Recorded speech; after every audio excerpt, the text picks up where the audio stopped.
வணக்கம் நேயர்களே, நீங்கள் இணைந்திருப்பது வெற்றி டிவியின் புதிர் நிகழ்ச்சியோடு. புதிர் நிகழ்ச்சியில் மக்கள் பலரினதும் கவனத்திற்கும் விமர்சனத்திற்கும் உட்படுத்தப்படும் விடயங்கள் தொடர்பில் பார்த்து கொண்டிருக்கின்றோம். அந்த வகையில் இன்றைய காணொலியில் பார்க்க போற விடயம் என்னவென்றால், வங்கதேசத்தில் மீண்டும் வெடித்த வன்முறை. ஷேக் முஜிபுர் ரஹ்மானின் வீடு தீயிட்டு எரிக்கப்பட்டுள்ளது. ஷேக் ஹசீனா கூறியது என்ன என்பது தொடர்பில் தான் பார்க்க போகின்றோம். வங்கதேச தலைநகர் டாக்காவில் உள்ள முன்னாள் பிரதமர் ஷேக் ஹசீனாவின் தந்தை ஷேக் முஜிபுர் ரஹ்மானின் வீட்டை போராட்டக்காரர்கள் தீயிட்டு கொளுத்தி புல்டோசர் கொண்டு இடித்தனர். அவரது வீடு மட்டுமில்லாமல் ஷேக் ஹசீனாவின் அவாமி லீக் கட்சியின் தலைவர்கள் பலரது வீடுகளை புதன்கிழமை இரவு தாக்கியுள்ளனர். இந்தியாவில் இருக்கும் ஷேக் ஹசீனா இணையம் வாயிலாக பேசவிருந்த நிகழ்ச்சி ஒன்று தொடங்குவதற்கு சற்று முன்பு இந்த போராட்டமும் தாக்குதல் சம்பவங்களும் தொடங்கின. ஷேக் ஹசீனா வங்கதேச விரோத நடவடிக்கைகள் தான் இந்த போராட்டத்துக்கு காரணம் என்று ஊடகங்களுக்கு செய்தி வெளியிட்டுள்ளார். கடந்த ஆண்டு நாடு முழுவதும் நடைபெற்ற தீவிரமான மாணவர் போராட்டங்களுக்கு பிறகு ஷேக் ஹசீனா நாட்டை விட்டு வெளியேற வேண்டிய சூழல் ஏற்பட்டது. அவர் கடந்த ஆண்டு ஆகஸ்ட் மாதம் 5ஆம் தேதி இந்தியாவுக்கு சென்றார். இந்த நிலையில் என்ன நடந்தது? அவாமி லீக் கட்சியின் மாணவர் அமைப்பு ஒருங்கிணைந்த ஆன்லைன் நிகழ்ச்சியில் புதன்கிழமை இரவு 9 மணிக்கு முகநூல் மூலம் ஷேக் ஹசீனா பேசவிருந்தார். அதே நேரத்தில் புல்டோசர் இடிப்புக்கான அறிவிப்பை போராட்டக்காரர்கள் வெளியிட்டனர். ஆனால் இரவு 8 மணிக்கு பாகுபாட்டுக்கு எதிரான அமைப்பின் ஒருங்கிணைப்பாளர் ஹஸ்னத் அப்துல்லா அழைப்பு விடுத்ததன் காரணமாக நூற்றுக்கணக்கான போராட்டக்காரர்கள் ஆயுதங்கள் ஏந்தி மறைந்த ஷேக் முஜிபுர் ரஹ்மானின் வீட்டுக்குள் நுழைந்து தாக்கினர்.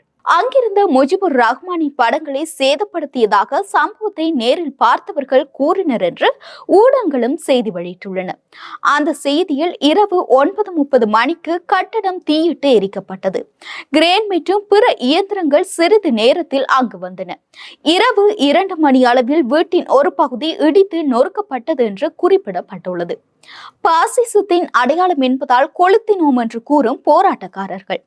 அருங்காட்சியகமாக மாற்றப்பட்டுள்ள அந்த வீடு பாசிசத்தின் அடையாளமாக இருப்பதால் வீட்டை கொளுத்த வேண்டும் என்று நினைத்ததாக போராட்டத்தில் ஈடுபட்ட ஒருவர் ஊடகம் ஒன்றிடம் தெரிவித்துள்ளார். பாகுபாடுக்கு எதிரான அமைப்பின் ஒருங்கிணைப்பாளர் ஹஸ்னத் அப்துல்லா மற்றும் வேறு சிலர் இதே கருத்தை தங்கள் சமூக ஊட பக்கங்களில் தெரிவித்திருந்தனர். இந்த வீட்டை காப்பாற்ற வேண்டிய அவசியமில்லை.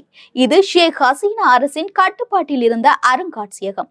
மாணவர்களான நாங்கள் புரட்சியின் மூலம் புதிய அரசை அமைத்திருப்பதால் இதனை இடித்து நொறுக்குவதில் தவறில்லை என்று ஒருவர் பதிவிட்டிருந்தார் என செய்திகள் வெளியாகியுள்ளன. ஷேக் முஜிபுர் ரஹ்மான் வங்கதேசத்தின் நிறுவனர் என்று அழைக்கப்படுபவர். பாகிஸ்தானிடமிருந்து பிரிந்து 1971ஆம் ஆண்டு வங்கதேசம் உருவானது. முஜிபுர் ரஹ்மான் 1975ஆம் ஆண்டு கொல்லப்பட்டார்.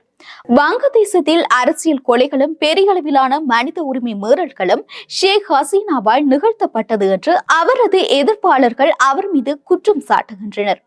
இடைக்கால அரசின் உத்தரவின் அடிப்படையில் இந்த தாக்குதல் நடைபெற்றதாக கூறப்பட்டாலும் இது குறித்து எந்த தகவலும் இல்லை என்று சிலர் தெரிவிக்கின்றனர். போராட்டத்தில் ஈடுபட்ட மாணவர் முதலில் அவர்கள் வீட்டுக்குள் நுழையும் போது காவல்துறையினர் அவர்களை தடுத்ததாகவும், ஆனால் அவர்கள் வீட்டை இடித்துக் கொண்டிருந்த போது காவல்துறையினர் எந்த நடவடிக்கையும் எடுக்கவில்லை எனவும் தெரிவித்துள்ளனர். முஜிபுர் ரஹ்மானின் வீடு கொளுத்தப்பட்ட அதே நேரத்தில் வேறு பகுதிகளில் இருந்த ஷேக் ஹசீனாவின் உறவினர்கள் மற்றும் கட்சி தலைவர்களின் வீடுகளும் தாக்கப்பட்டன. டாக்காவா டெல்லி டாக்காவா என்ற முழக்கங்களை நூற்றுக்கணக்கான போராட்டக்காரர்கள் எழுப்பியதாக பிரபல பத்திரிகை கூறுகிறது. நாடாளுமன்ற முன்னாள் உறுப்பினர் மற்றும் அவாமி லீக் கட்சியின் இணை பொதுச் செயலாளர் மஹ்பூப் அலம் ஹனீப், அவாமி லீக் கட்சியின் தலைவர் சதர்கான் ஆகியோரின் வீடுகளும் தாக்கப்பட்டுள்ளன. ஷேக் ஹசீனாவின் ஒன்லைன் பேச்சை எதிர்த்து சிட்டகாங்கில் டார்ச் லைட் ஏந்திய போராட்டத்தில் சிலர் ஈடுபட்டனர். சிட்டகாங் மருத்துவ கல்லூரி மற்றும் ஜமால்கான் பகுதியில் இருந்த முஜிபுர் ரஹ்மானின் சிலைகள் சேதப்படுத்தப்பட்டன. இந்த தாக்குதல் சம்பவங்களுக்கு ஷேக் ஹசீனா கடும் கண்டனம் தெரிவித்துள்ளார். அவரது கட்சி அவாமி லீக்கின் முகநூல் பக்கத்தில் வீடியோ வெளியிட்ட அவர், நாட்டின் சுதந்திரத்தை சில புல்டோசர்களை கொண்டு முடிவுக்கு கொண்டு வர அவர்களால் முடியாது.